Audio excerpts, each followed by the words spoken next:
Eluiarrek hizkuntza teknologiak eta adimen artifiziala jarri nahi ditu gizartearen esku, horregatik Eluiarren hainbat puntako teknologia garatzen ari gara eta horien erakusgarri izango da gaur erakutsiko ditudan 3 teknologiak.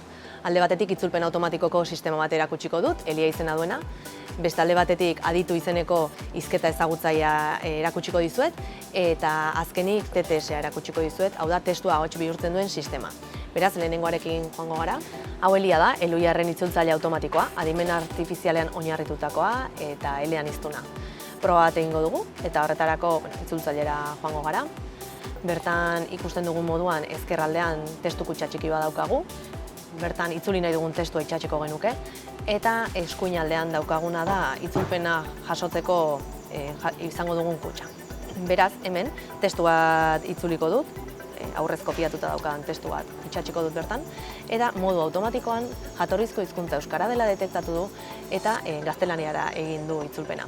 Gaztelania hautatu du, baina gaztelaniaz gain, galegoa, ingelesa, katalana eta frantsesera ere egin daitezke itzulpenak. Horrez gain, entzuteko aukera ere ematen digu. Botoiari eman. El objetivo de Eluiar es seguir dando respuesta a los retos que la sociedad está generando en el ámbito de las tecnologías del lenguaje y la inteligencia artificial. Azken finean, hemen dagoena entzuteko aukera eskaintzen du ahots automatikoen bidez. Eluiarren TTS ahotsak dira erabiltzen direnak eta hautatzeko ematen du emakumezkoa edo gizonezko ahots baten artean. Aditu Eluiarren hizketa ezagutzailea da eta eskaintzen diguna da transkripzioak eta azpitituluak egitea modu automatikoan eta minutu gutxian.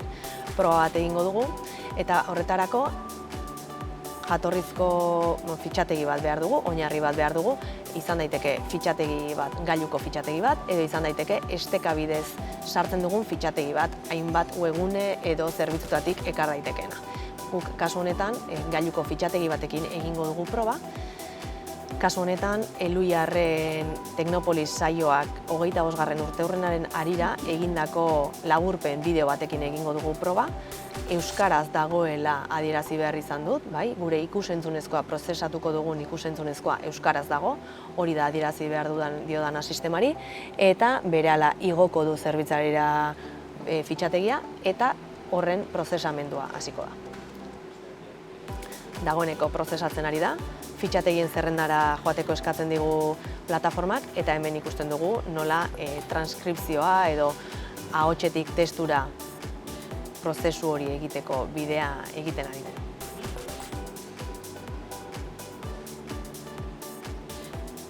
Dagoeneko amaitu du, oso arin, eta editatu dezakegu adituk ematen digun emaitza.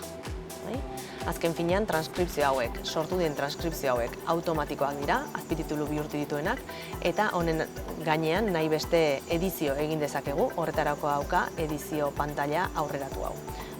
Bertan ikusten dugu, denboran zehar jarrita daudela hainbat esaldi eta segmentu edo esaldi zati, eta bideoan bertan ere ikus dezakegu nola doan testua ahotsarekin batera.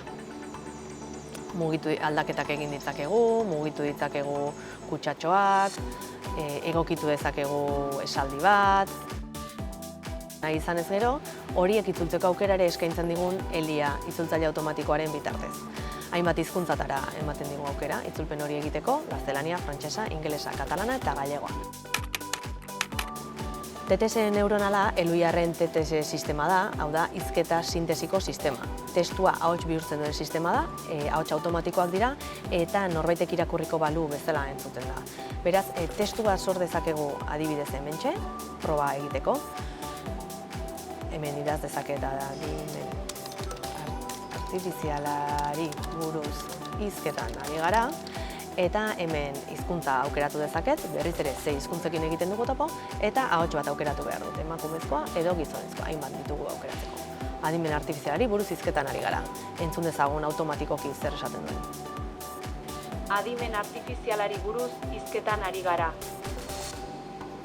Entzun dugun ahotsa guztiz automatikoa da, hau da ez daukagu aurrez grabatuta ahots hori esaldi hori esaten, baizik eta sistema bat ari zaigu hizketan. Zer gehiago eskaintzen digu TTS neuronalak? Ahots pertsonalizatuak sortzeko aukera eskaintzen digu, sortzeko eta erabiltzeko.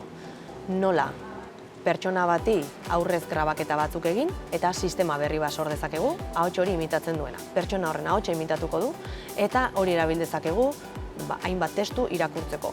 Testu horiek irakurtzea integragarria izan daiteke webgunetan edo edozein aplikaziotan.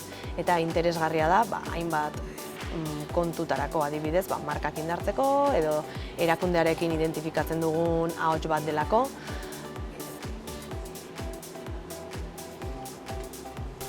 Eta zergatik Elhuyarrek hizkuntza teknologien eta adimen artifizialean horrelako lanak egiten dituen, edo zerbitzuak zergatik eskaintzen ditugu bai gizarteari eta bai enpresei, adibidez, euskeratik egiten dugulako lan, hori guretzat oso garrantzitsua da.